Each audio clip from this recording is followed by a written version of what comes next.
I'm Jane Applegath. This is the Epic Vision Zone. What if getting fit was the launching pad for living the best years of your life? And what if ageless beauty really exists and anyone can achieve it?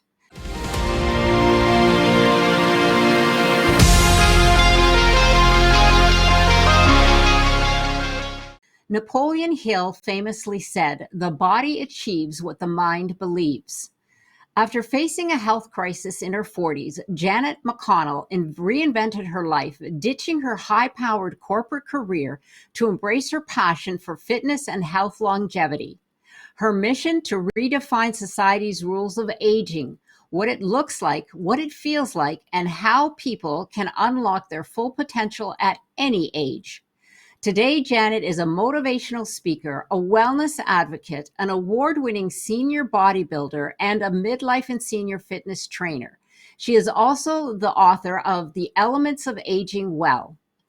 It was Janet's newfound love of wellness and strength that translated into a style of fitness coaching that taught clients how to embody wholeness in mind, body, and spirit. Focusing on physical and cognitive health, Janet speaks to corporate groups and healthcare professionals on aging well while inspiring audiences to take actionable steps towards a healthier and more fulfilling life at any age.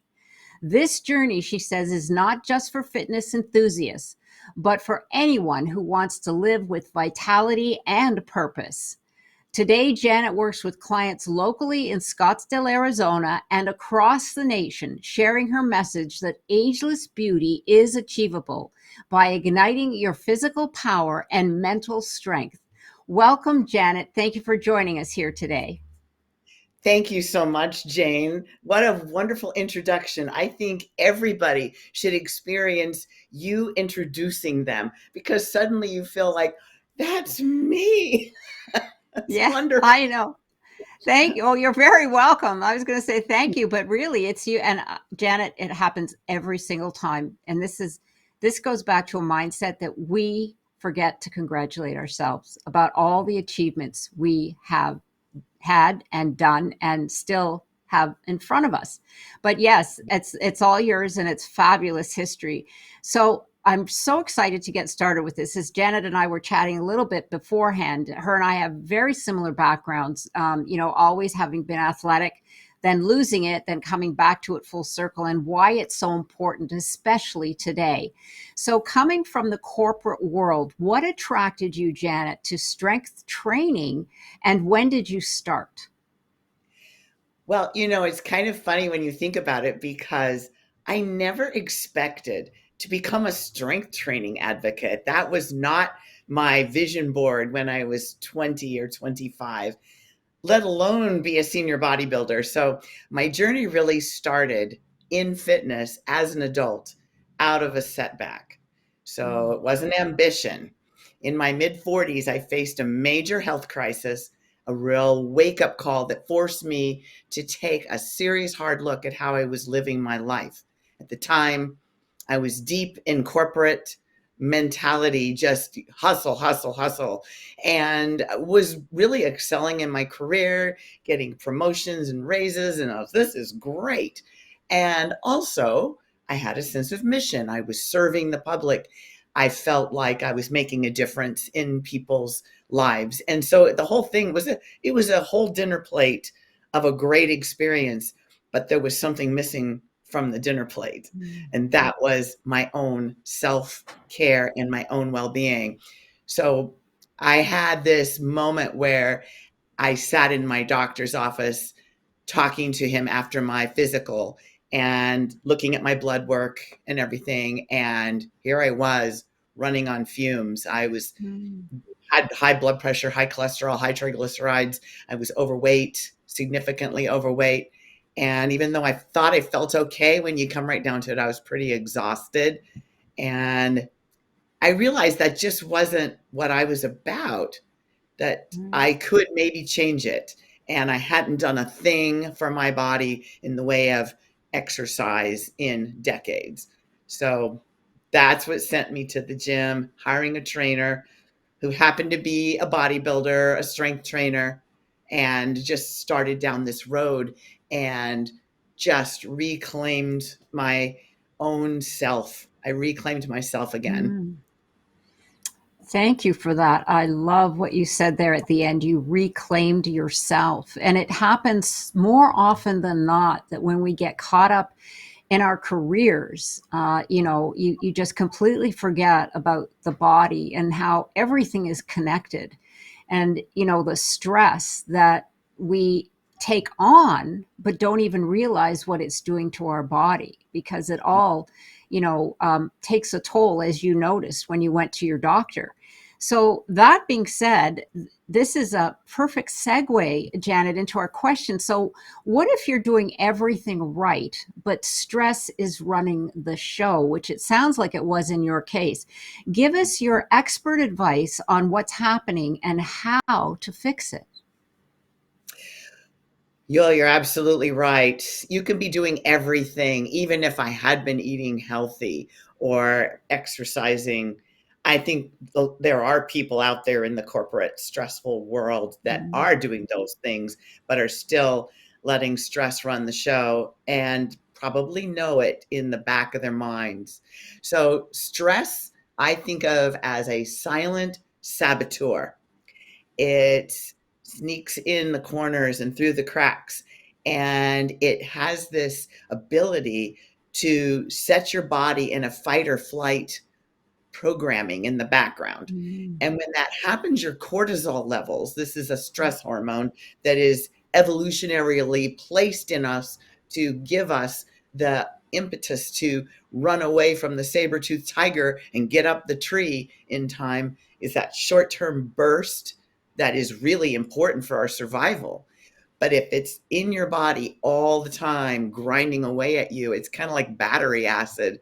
After a while, it really eats away at you. And it causes you to store more fat more readily. And it makes it harder to build muscle. So, especially, that, and we get that little midsection spare tire. That's one of the signs of elevated cortisol. And it disrupts your sleep and your cognitive function. So the fix is, people say, well, reducing stress. Yes, reducing stress is very important, but you can't get rid of all of it. So take steps to lower the stressors that you have control of in your life, but also mastering your response to it. So if you mm, can't eliminate it entirely, you can train your body and your mind to handle it a little bit better. Strength training is a powerful tool for this because it really teaches the nervous system the quality of resilience. So when you push through a tough set of something really heavy, you're not just building muscle, you're training your body to handle controlled stress, which carries mm, over into everyday life. And then, there's other things you can do, breath work. There's a lot of things that yoga teaches, making sure that you do these slow inhales and exhales because it tells your nervous system there's no problems, there's nothing to worry about, and mm, you are safe. You know that when you hyperventilate, that tells your body something's wrong. You better get ready to run. So that the opposite is that other slow breathing. mm. Yes, that was really great information. The science behind that what you said, I love that you said it's like battery acid in your system. And it's there for a reason for when we're in a dire situation. But in today's world, we're very rarely in that situation, but our bodies maintain that level, which means Yes. all the alarms are going off, all the bad chemicals are being produced. It's like one of my favorites, Joe Dispenza. He says we're like a pharmacy. Our body produces chemicals, and the chemicals can be good or the chemicals can be bad. So yes, and I love that you said that the weight training teaches your body and mind resilience. I'd never heard that before. I love that because it is all about the resilience and having the power to ignite that and to train your body to understand it. That's a win-win for everyone. Absolutely. Now, you mentioned very briefly a little bit about sleep, and I know this is one of the key components to being healthy. So tell us why quality sleep matters, and can we really learn how to get good quality sleep? Yes. It seems like when we were children, it was kind of built in. It was a built-in superpower. As soon as your head hits the pillow, you're out. But Mhm. as we become adults, sometimes that goes away. And I think the older we get, I know I notice with my clients, the older my clients are, the more likely they are to complain about struggling to get quality sleep, or it's inconsistently good and bad, like good nights and bad nights. So it is important to learn some techniques to help with that. Mm. But it's so important to pursue this sleep, this need to sleep, and to use, I call it sleep hygiene. So there's all these things that you do, like think about dental hygiene. There's certain things to do. Get your teeth cleaned regularly, get checked, but brush your teeth, floss your teeth, use a rinse, be all these things that we do for dental hygiene. Well, there's things you can do that are for sleep hygiene. And why that's important is it's not just rest. It is when your body repairs. So it Mm. repairs and it resets. And the older you get, the more important that is for you, because there's more toxins, there's more need to recover. It takes a little longer to recover. And yet, so many people tend to treat sleep like an afterthought, thinking, well, they can just push through the fatigue or drink some more coffee or make up for lost sleep later, when the truth is no amount of clean eating or exercise can fully compensate for poor sleep. So Mm. the good news is that you can learn to get better sleep. It's not just about going to bed earlier. It's about training your body to recognize sleep as a natural rhythm of the day. It's not a random thing. And so there's consistency of your routine, and then also the environment that you create for yourself Mm. when Right. around your bedroom, your place where you sleep. So consistency is the routine, going to bed and waking up at the same time, even on weekends. Try not to vary it too much, because maybe on the weekends you're free to sleep in a little bit. Don't sleep in too much, because you set up this kind of jet lag. It confuses your circadian rhythm. You want to regulate your internal clock, and it makes it easier Mm. to fall asleep and wake up feeling refreshed. And the second one is your environment. So make sure that your sleep space signals rest. So cool, dark, quiet, remove all screens. Make sure that you wind down well in advance of your bedtime, so that you are not looking at any screen, because it has a blue light that Mhm. stimulates the parts of your brain that tell you it's time to get up. It's the same area of the brain. So that's part of it too. And then making sure that you have a wind down ritual. Maybe it's some herbal Mhm. tea, maybe it's listening to soft music or some meditation music, and then your breath work. So there's a lot of material out there in the reading world too, and in the podcast world, that go do deep dives into how to improve your sleep hygiene. Right. I love that, your sleep hygiene. So yes, it's a routine, like you said. It's like everything else. You have to be, we talked earlier about practice and discipline, and but that's for your better health. And when you have better health, you feel better. You're better to be around, and et cetera, et cetera. So it adds to your longevity. There's no question about it. But thank you for those tips. Something easy that everyone can actually start to apply in their lives. So, mental clarity, many people think of strength training as only benefiting the body. Now, you Yeah. touched a little bit about on the effect on the mind and the resilience, but what are some of the surprising benefits of training that people wouldn't expect from strength training? Well, I'm glad you asked this, because it surprised me when I realized that when I started strength training, I all of a sudden was more confident. I had Mm. a better voice at work. I spoke up for myself easier. I I would get done. My workouts were in the morning, and I would get done with my workout, and I will think, nothing else I do today will be as hard as that training I just finished. So it gave me a lot of like, come at me, bro. I love it.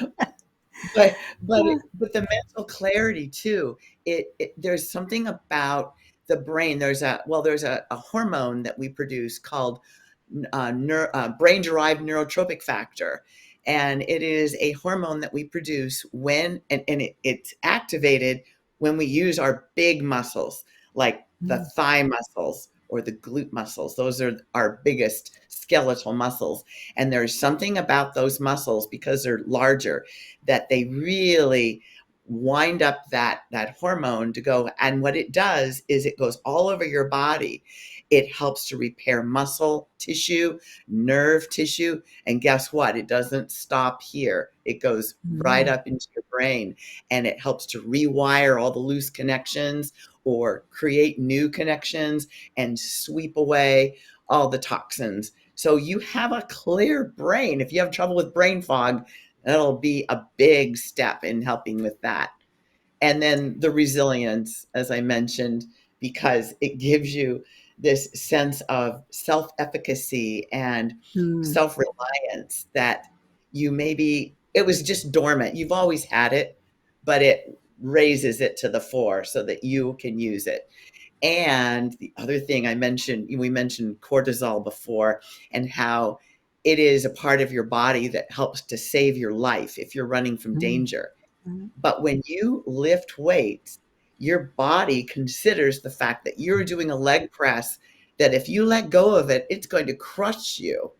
And if Mhm. you're doing something that could crush you, then exactly that same mechanism kicks into gear, and it uses the cortisol that is swimming around Mm. in your body, and it expends it. So now you've expelled that very hormone that would love to sit around and eat away at your innards. Mm. Wow. I love that. So fascinating. Because I have another friend who does weightlifting, and they said that they did it, to shift their mood, not so much for being a bodybuilder competition or anything like that, but it helps. And I could see that definitely because I have always been athletic as you have been, and the confidence as well. I mean, just being strong makes you feel confident. I don't know. I know what it is, but it's something that ignites inside of you, and it says, I'm strong. I can take on anything. So, but Yes. thank you for that scientific insight, because those are really valuable. Now, I was curious, and you may have already hit on some of this, Janet, but you tell us about neuroplasticity, how that works and why it's important for the brain, especially as we age, and how that is a part of this whole fitness, strength training. Yes, that is a big one. Well, back in the old days, in the olden days, we believed that the brain was it forms as a child, and then as you become an adult, it solidifies, and then it just kind of, now it's concrete and it doesn't change. And I think, the old expression, you can't teach an old dog new tricks, kind of comes from that. So that is no longer true, because in the most modern times of brain research, we found that the brain has this quality called neuroplasticity. It is learning all the time, and it doesn't stop when you pass age 50. It keeps going. When you're young, everything is new, and you're as a child, everything you're exposed to is a lesson, is something new, stimulation. But as we grow older, everything around us becomes familiar, and there's less and less new experiences. That's Mm. why going on a trip abroad, for example, is so stimulating, because it's all new. So as we get older, our job really is to give ourselves new experiences as much as possible. Mm. And part of that is moving your body every day, especially with strength training, because that increases the blood flow to your brain. It stimulates that neuroplasticity mechanism. And then also eating the right foods that help feed the brain, like omega Mhm. 3s, and eating plenty of healthy fats and high quality protein, and to train your body like it's a muscle. So you want to Mhm. challenge it to stay strong. It needs novelty. It needs a strategy game or a non-dominant hand task or learning a new skill, learning to drive a stick shift. That would be a good one. I don't know. It might be dangerous. There's so little people have so the attention span of a gnat, it's like I don't know, but I agree with you. It's getting the brain to work. And I love that you said that, because when you're training, especially with someone like yourself who is an expert, you're constantly giving your clients something new to experience or a level up, because when you're with a trainer, it actually helps push you a little bit more in the direction, because very few of us are that self-motivated that we would just push and push and push. We go, oh, I got this, so I'm just going to keep doing this. And that's a question I have for you, actually. Have you had an issue with clients just saying, oh, I don't want to come this week, what can I do, I'm too tired? What do you say to them? Well, by the time they get to me, they're pretty dedicated because I let them know this is not, I'm not a Groupon trainer. This is the real deal. Okay, I love it. Their main thing is, well, Janet, I don't want to be a bodybuilder. I was like, that's Mm, okay. We can be the best you. That's what we'll work on. What is it that you want to do that you don't want to give up as you get older? If it's hiking or traveling or playing golf or whatever thing really turns you on, that as you get older you think, well, I guess I'm going to have to just adjust and let that go. No. I just finished training a woman who wanted to climb Mount Kilimanjaro for her 60th birthday. So she did. wow. She worked on it. And by the way, just to backtrack a moment, when you said about having a trainer, and how that pushes you, I want your audience to know that yes, I'm a trainer and I'm a bodybuilder, but guess what? I have a trainer. Mm, I mean, think about Olympic athletes. Olympic athletes have trainers. You think, oh, well, they're a star. They're amazing. They don't need, mm, yes, they do. When you get to that higher level, you realize I need somebody there to guide me, to keep me safe, and to push me. So it's a yeah. very essential thing. But your question about what do I actually say to, it The depends on the, slackers. yeah, the slackers. The situation is, either you want it or you don't. You want it, then you're going to work on it. You're going to focus on it. Anything you really, really want, you can find the time, you can find the focus. And the question comes down to, what is your priority? Is it you Mm, or is it everything that's distracting you? right. I love that. Everything that's distracting you. And God, we know there's so much distracting us these days. But well, that segues into transformations, which is absolutely perfect, because in your experience working with clients, what transformations have you seen when they go from the corporate strength training into your strength training? Well, I think, I mean, I have a lot of fireside stories about clients that have just done amazing things. One that comes to mind right now is I was training a woman who was 82. Now, she Mm, didn't come to me because she wanted to be all buff and have a bikini body. That's ridiculous. She didn't care about that at all. What she cared about was her bucket list. She had already mm, been to 5 continents, and she wanted to see the other 2 before she died. And, I think that she could probably do all 7 of them again before she dies because she was a dynamo. But she, wanted to go to Australia, and she wanted to scuba dive the Great Barrier Reef at mm, 82. She got certified here in Arizona for scuba diving. So she was good to go. That's all you really need. But what bugged her was that in their practices and stuff, she had to drag her oxygen tanks across the Mm, deck of the ship, the boat, and they were so heavy because they're not in the water. They weren't mhm, buoyant. And it just really irked her that she had to always ask for help for people to drag her oxygen tanks over to the edge so that she could get all geared up and go into the water. So she said, I want to be able to drag my own oxygen tanks, and I want to be able to get in and out of the boat, going up that little rickety ladder that you go up. And so she said, let's do it. And so I designed a training for her so that she would be able to do those things. And she did. And she went to Australia and she got to scuba dive on the Great Barrier Reef. I've got photographs of her underwater with her mask and everything. And she came home and she said, okay, Antarctica's next. Let's get going. Because in Antarctica, you have to be able to get in and out of those little launch boats that leave mm, the ship and go over to the right. shore. And then you have to hike up these slippery glaciers with walking sticks. And she says, wow, we got to train for that. So we trained for that. And she went to Antarctica and got to do that. So she's seen all 7 continents, but she was 82. You Yeah. know, people would think, oh, I'm too old for that. You're never too old. It's just a number.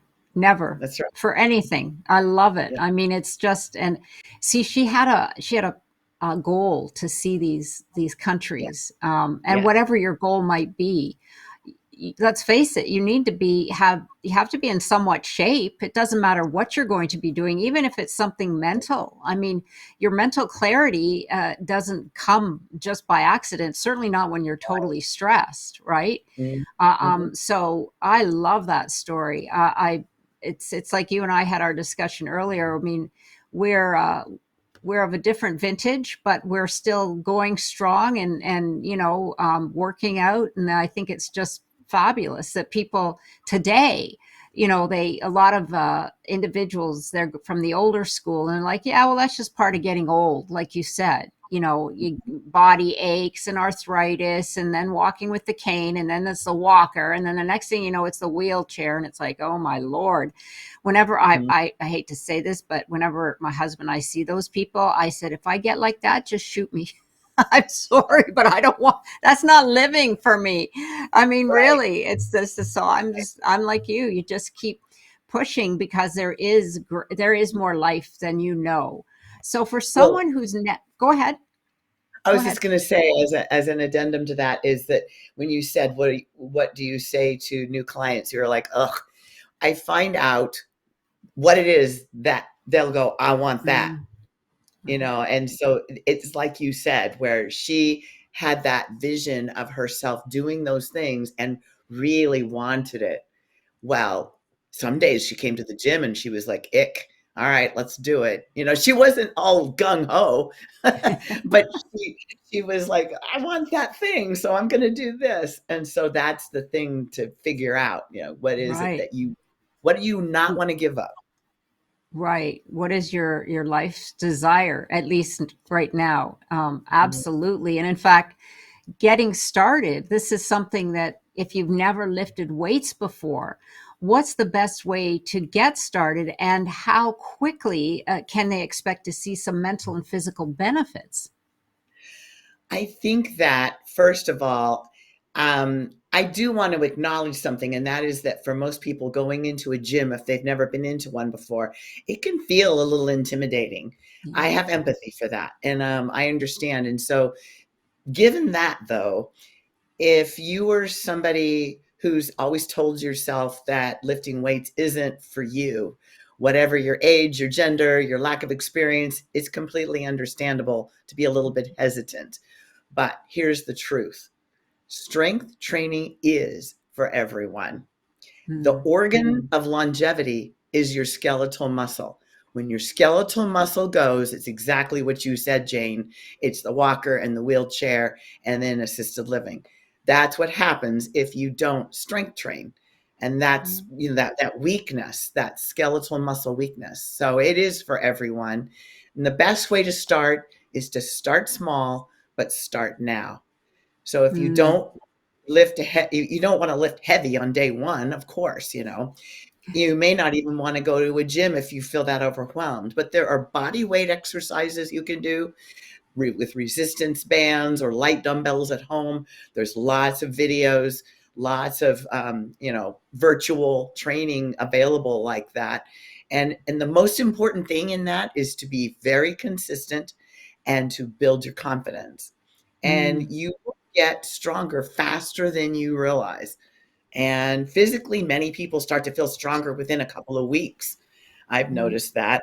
And so things like carrying groceries, climbing stairs, even standing up from a low, soft chair that's like, oof, that feeling, it gets easier.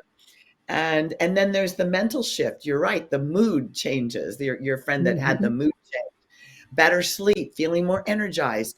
And then pretty soon, if you keep at it, you're going to be like, okay, I want more. What else is there? Mhm.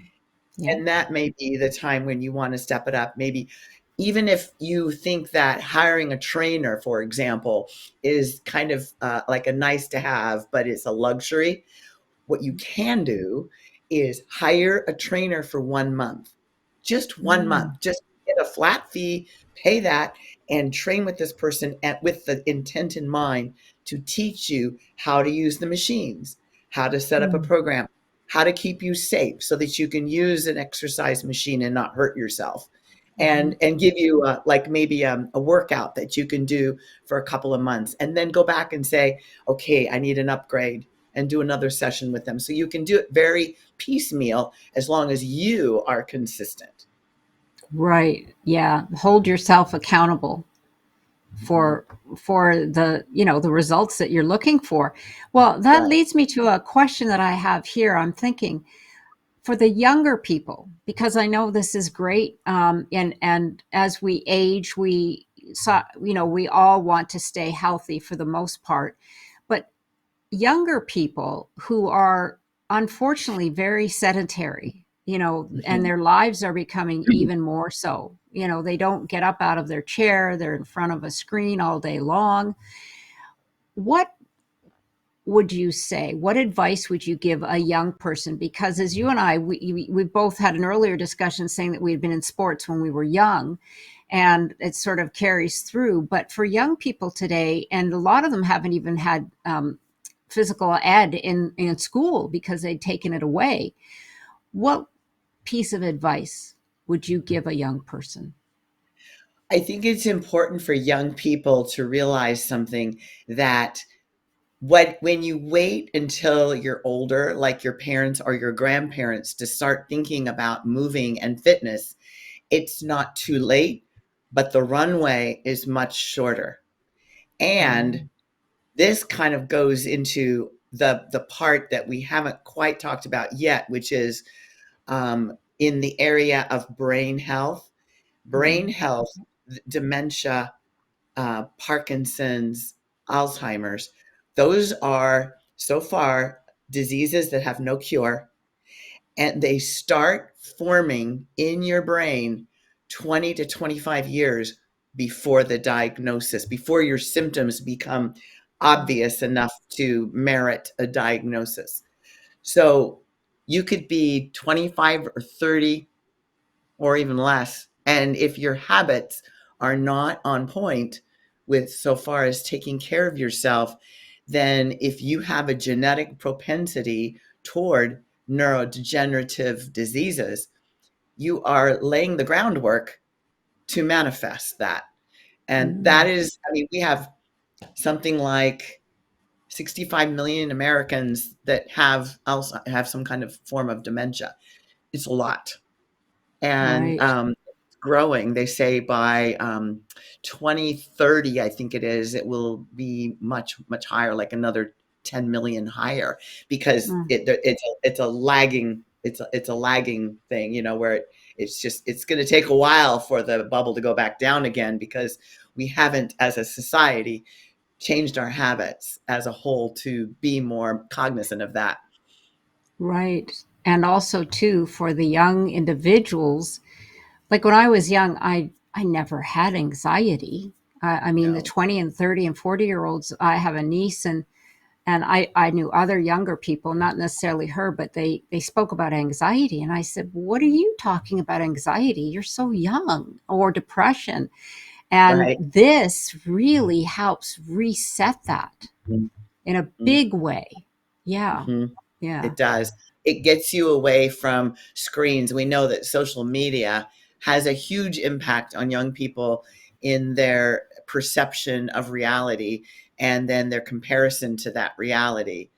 And it's not stuff that you and I had to deal with in our formative years. I mean, my family didn't even own a TV, so I was climbing a tree and swimming in the Right. lake, and that was, and reading a book, and that was my Hmm. entertainment. But it's fine to say that, but our world has changed, and the Right. reality is we are in the technological age where we have all these devices available to us, and so it's important to manage that. Right. Absolutely. Well, thank you for that information. So, how does strength training, after all of that, affect the neuroinflammation? And why is that crucial for preventing I think you just said that, neurodegenerative diseases like Alzheimer's? You may have Yeah. already answered that question.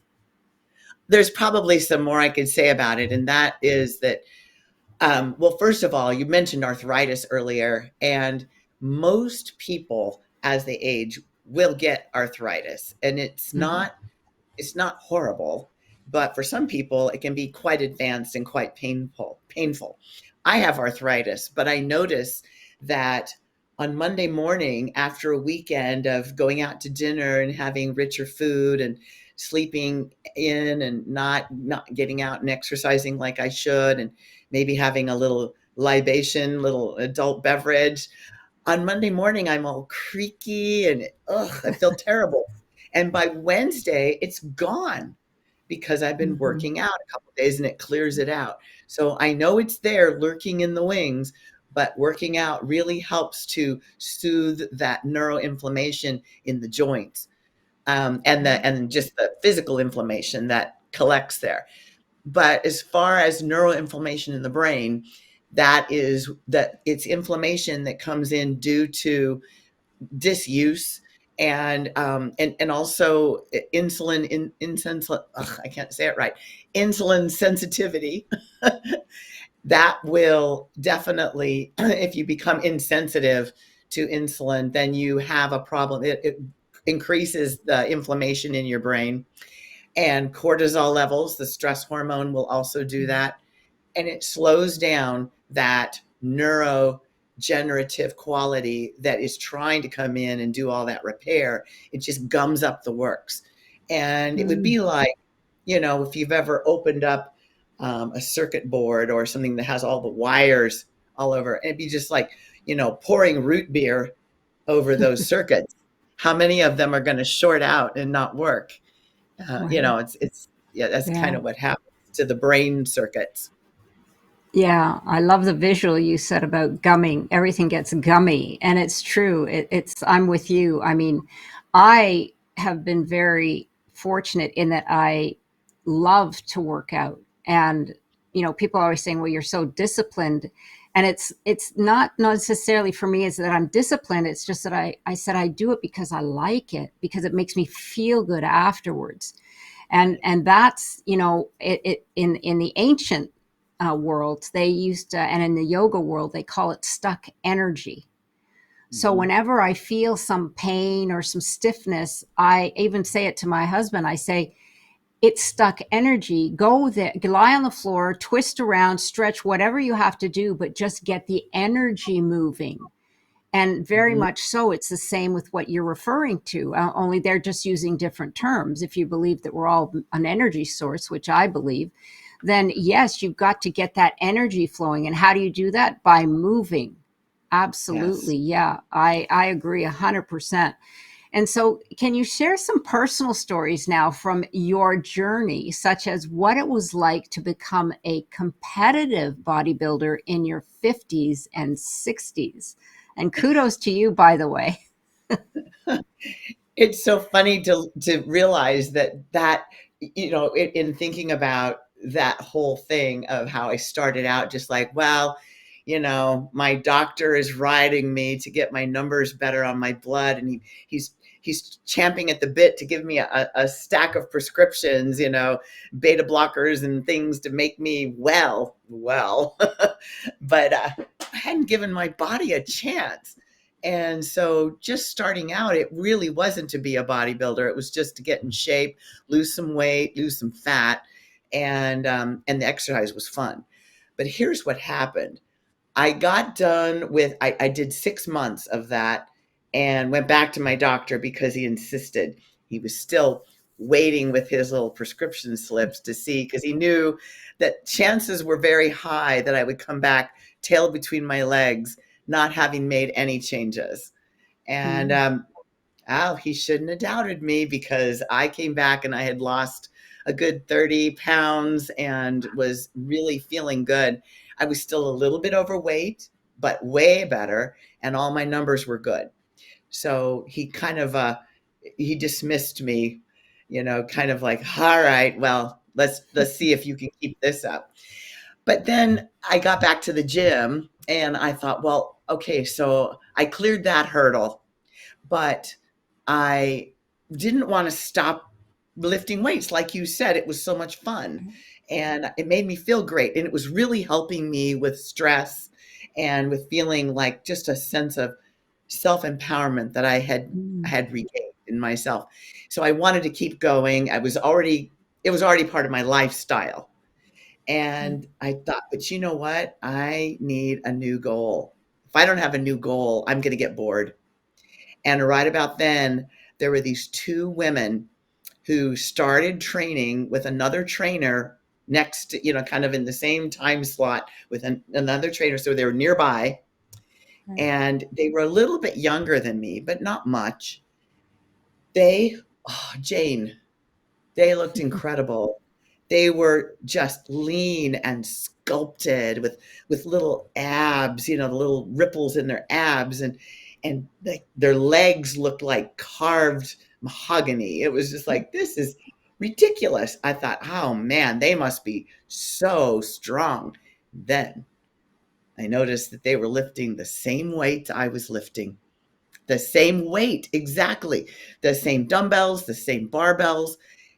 And I asked my trainer, why do they look like that? And I look like this. Because we're doing the same thing. It just did Mhm. not fit the logic in my head.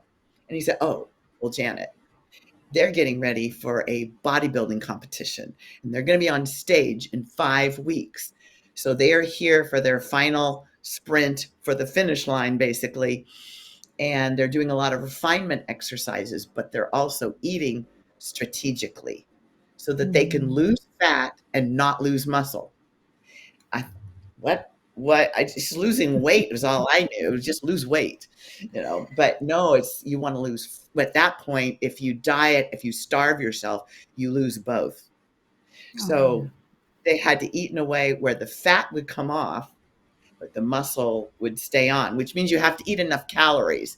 If you reduce your calories too much, muscle leaves too, because it's Mhm. expensive real estate. So I thought, you mean all that is standing in the way is a strategic diet? I gotta have it. I mean, I'm doing all this hard work. I want to look like that. So he said, oh no, Janet, it's really hard. Most people quit. You wouldn't like it. And I said, well, if you don't give me the diet and work with me on this, I'll find another trainer. So that was an ultimatum. And he complied because I was a good client. Yeah, And go ahead. I was going to say, so a year later, I was on my first competition stage. Wow.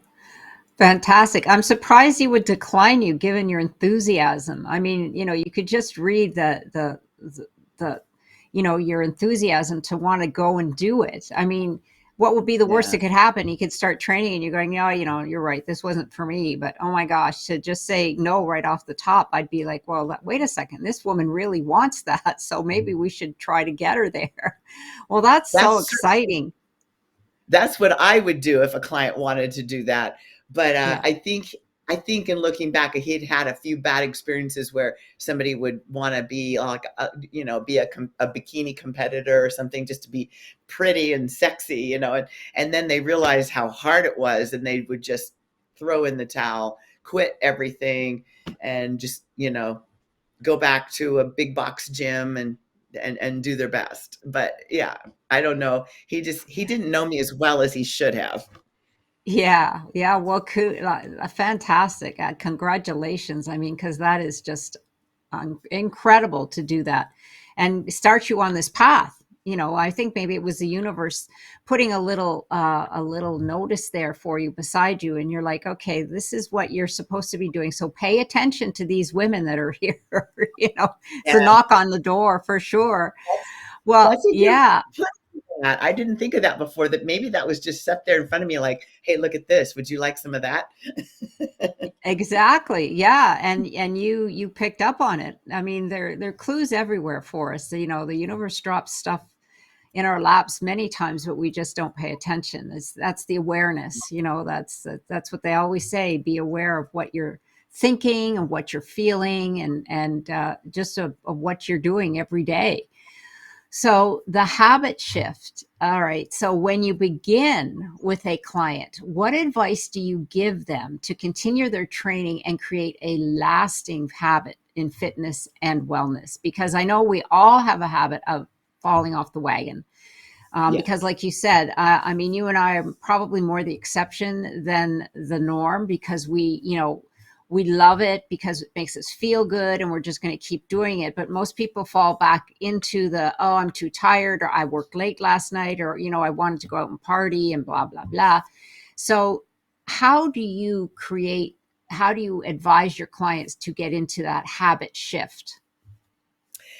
Yeah, that's a big one. I'm a fan of James Clear's Atomic Habits. It's kind of a big book Mm, out there in the book sphere, but it is so good for this question because James Clear says every action you take is a vote for the type of person you want to become.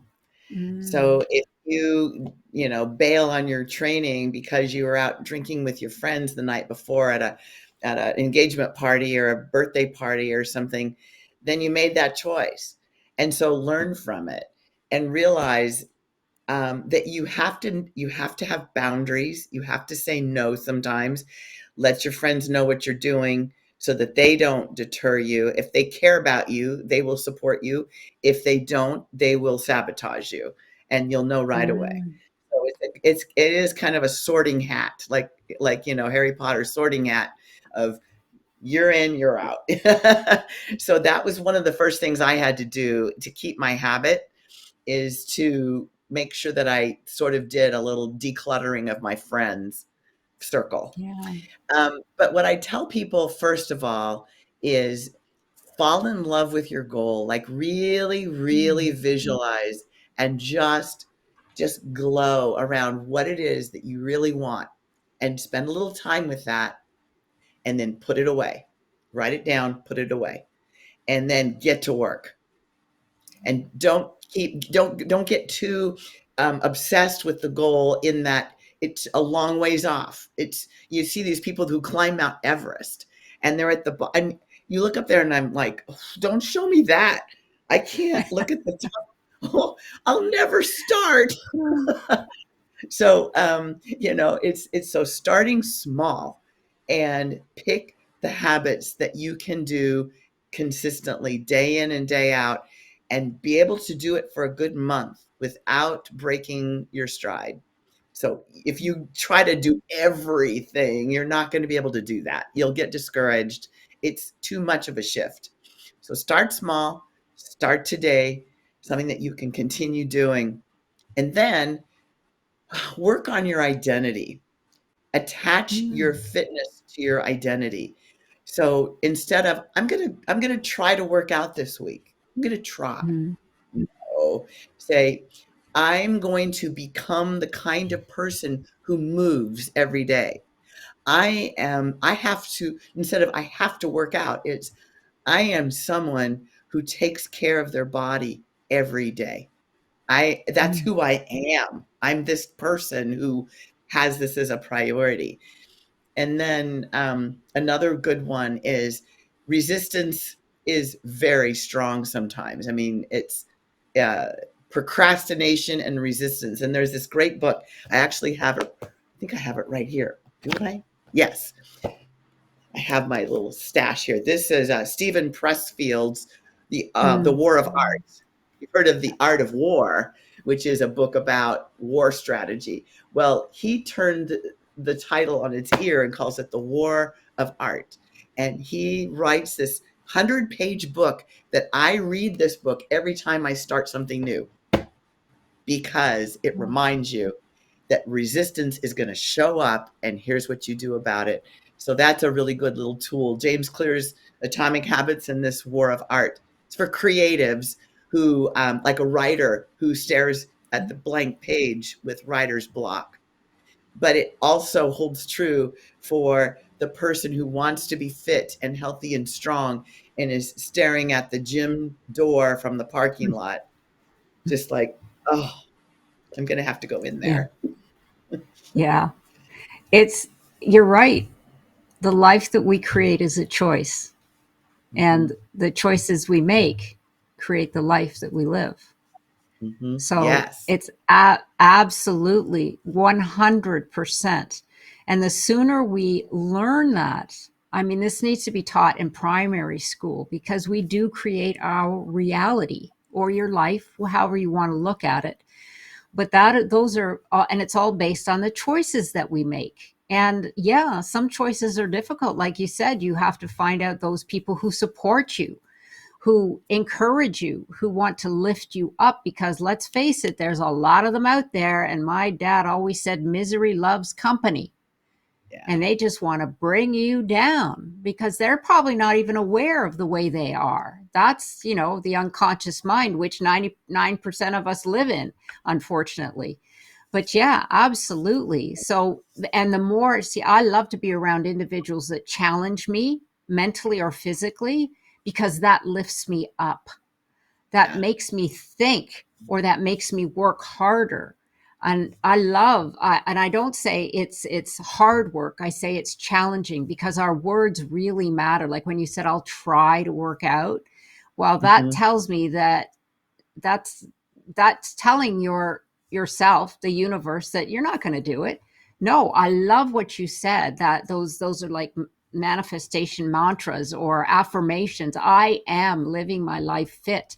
I am fit. And those ones that you mentioned, I don't recall off the top of my head, but absolutely. And those words alone empower you. They make you feel strong even if you haven't gotten to the gym yet or whatever it is you're going to do.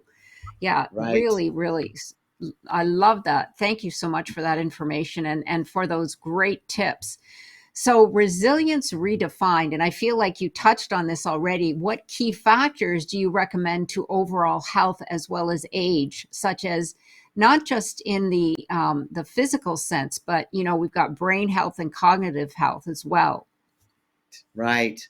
Yeah, I wrote a chapter in my book about resilience that it is something that really is the gift when you're older Mm, because you're born with it, you know.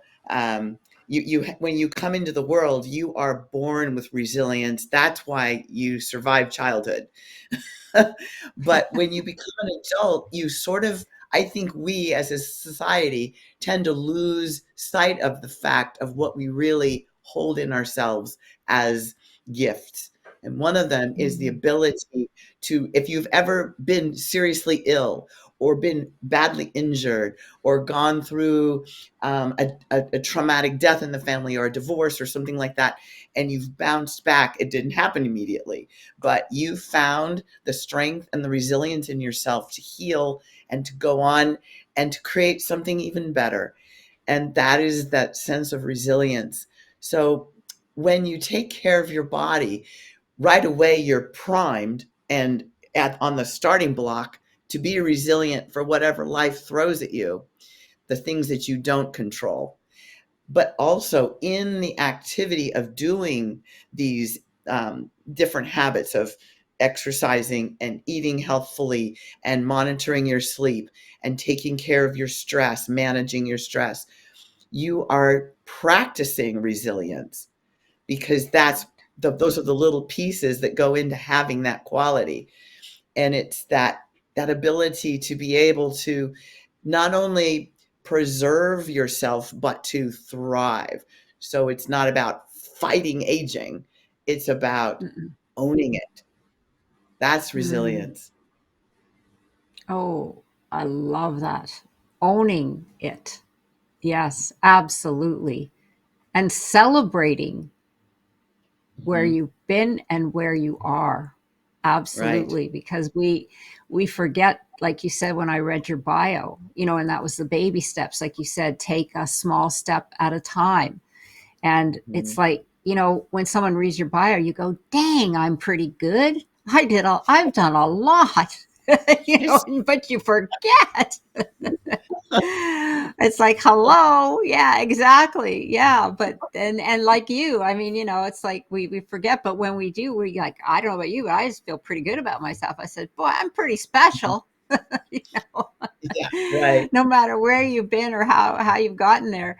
So, well, right, thank you for that. Yes, because and resilience today, Janet, is such in dire need, honestly, because we everything is changing so rapidly and our worlds will never be the same. Like it there's all the technology that's coming in that's changing everything. There's all the shift in all of the the world, and it's just, I think from here on out, it that the young generation they're going to be dealing with change all the time. Just right, it's just the way of life. So this is a skill that they need to learn, and they need mm, to own it. Like you said, they really need to own it. It's something that you need to teach it in schools for sure from a young age. So yes. tell our audience how they can discover more about you, Janet, your services, books, and any resources that you'd love to share. Okay, well, I'm assuming that you'll have show notes, right? Where in your Yeah, we'll have podcast where. everything on the bio pages, right? Yeah. Right. Hmm. Okay. So my email is a really good way to get in touch with me for personal connection. I have a YouTube channel that I just started in January, and I'm thrilled with it. And it has lots of video content on all the things that we just talked about. And so you can do a deep dive if you want to know more about nutrition or about sleep or exercise. And then my LinkedIn is pretty active. I have I post there 5 days a week. And also my book, Elements of Aging Well, where I talk about resilience and boundaries and habits that we form, because it's not just exercise and diet.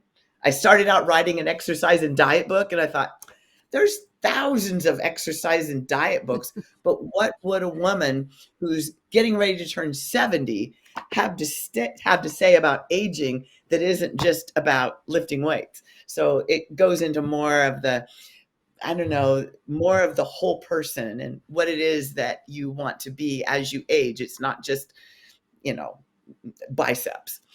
And then my website is there too, which has a lot of information Right. on it. And your YouTube channel is it your name, Janet McConnell? Is that what it Yes, is? Okay, yes. wonderful. And the same with your website. Yeah, and I think it's healthy aging for life. I forget the little tagline because it's so new. Okay. It's a brand new channel. It's got like I think I'm almost have 20 videos up there now, but I'm posting twice a week, so Okay. it's going to grow and grow and grow. So, Janet, if you had one message that you would like to share with the world, what would it be? Wow, it's such a privilege to have a moment to say those things. I want to say that you are stronger than you think. And at any age, in every way, the way forward is there for you. Strength isn't about muscles, it's about resilience, mindset, choices we make every day. And aging isn't something that happens to you, it's something you Mm, shape. No matter how no matter where you are right now, it is not too late to build the healthiest, strongest version of yourself. Mm, beautiful. That sums it all up. And because we're here on the Epic Vision Zone, I have one last question, and that is, if your life were an epic story, what would the title be? Well, I feel like after talking to you, it is an epic story. I know it is. It definitely is. So your life's an epic story. What would the title be? Okay, my title, because I think that one of my elements that applies to me is fire. So, forged by fire, reinventing Mm, strength, resilience, and aging on my terms. mm, I love it. That is so powerful. Absolutely. Well, there's your next book for sure. I was thinking, So oh, maybe that's the title. yeah, absolutely. Why not? I love Forging Fire. Yeah, that's really powerful. I love it. So thank you again, Janet, for joining us here today. And once again, for information and to connect with Janet, go to the Epic Vision Zone bio pages where you will find all of her social media and direct contact information. And be sure to follow me on Instagram at Jane Applegath. Look me up at janeapplegath.com. And be sure to subscribe to my YouTube channel, The Epic Vision Zone. Sending you much love and gratitude. This is the Epic Vision Zone, the ultimate source for extraordinary transformations.